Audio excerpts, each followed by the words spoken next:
magulang ay kailangan sa mga batang manonood.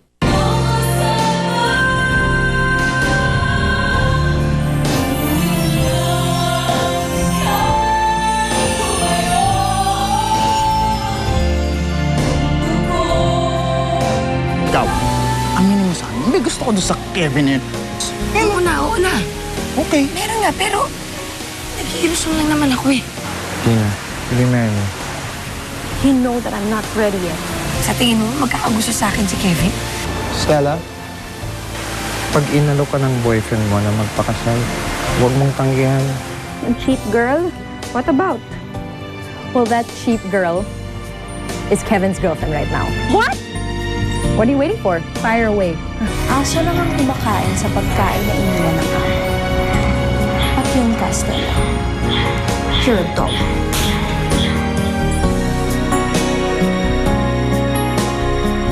Ma'am Stella! Huwag kang makikialam dito kung ayaw mong pati ikaw masampal ko.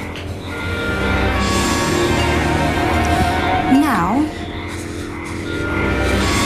this is what I want you to do, Stella. Kung gusto mong maging kaibigan ka pa rin namin, hiwalayan mo si Kevin.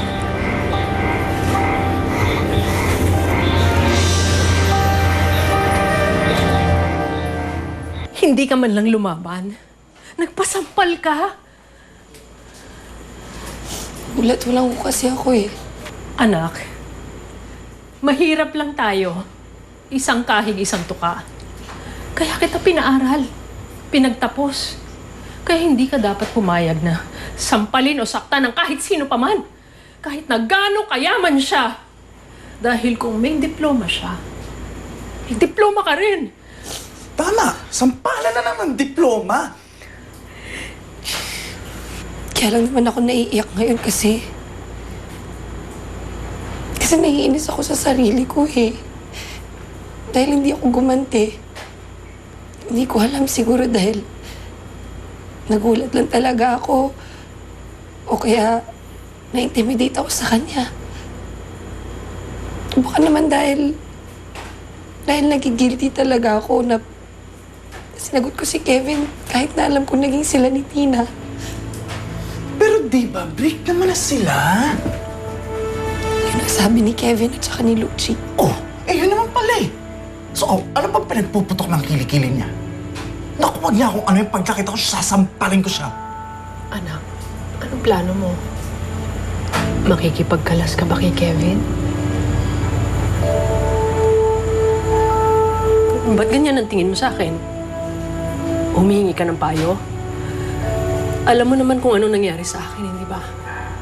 Sinuway ko ang lola mo nung minahal ko ang tatay mo. In short, ang payo niya, ipaglaban mo si Kevin. Pero kailangan mo pa rin siguraduhin na karapat dapat si Kevin.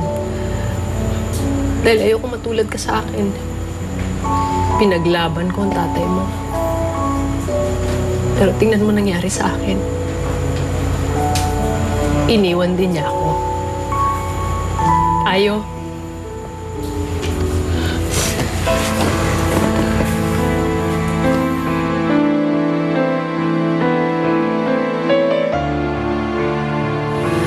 Talaga? Kawawa naman si Stella. Kawawa? She deserves that. Siya yun ang agaw eh. Di ba totoo naman na break na kayo ni Kevin? Kahit na! Teka, kanino ka ba kampi? Tsaka, what did you expect me to do nung sinabi mo sa akin yung news tumunga nga? Well, akala ko na magbasag ka ng mga baso, yun na yun. At saka, parang baliwala lang naman si Kevin sa'yo, di ba? And you were dating other guys, right? Okay, fine. I admit, I was wrong. Pero, now I realize na mahal ko si Kevin. Plano naman talaga akong makipagbalikan sa kanya eh. Sinira lang ni Stella. Pero paano yun? Anong gagawin mo? At paano kung di sumunod sa'yo si Stella? I don't know. Basta hindi ako papayag na mawala sa akin si Kevin. I will do anything and everything. Makuha ko lang siya.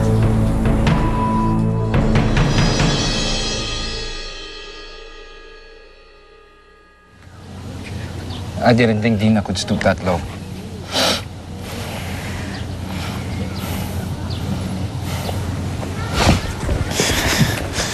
Kevin! Kevin, sino tinatawagan mo? Si Dina. Ano? Hoy, wag na. Wag na natin siyang patulan. Please? Knowing Dina, hindi siya titigil hanggat hindi niya tayo nasisira. Masisira lang naman tayo kung papayag tayo magpasira eh. Papayag ba tayo? O kahit ilang di na pa yan na mag-utos sa akin, kahit 10 pa sila. Hindi kita iiwan.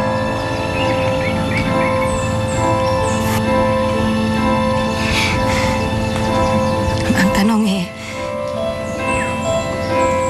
ikaw ba? Gano'n ka ba kaseryoso sa akin?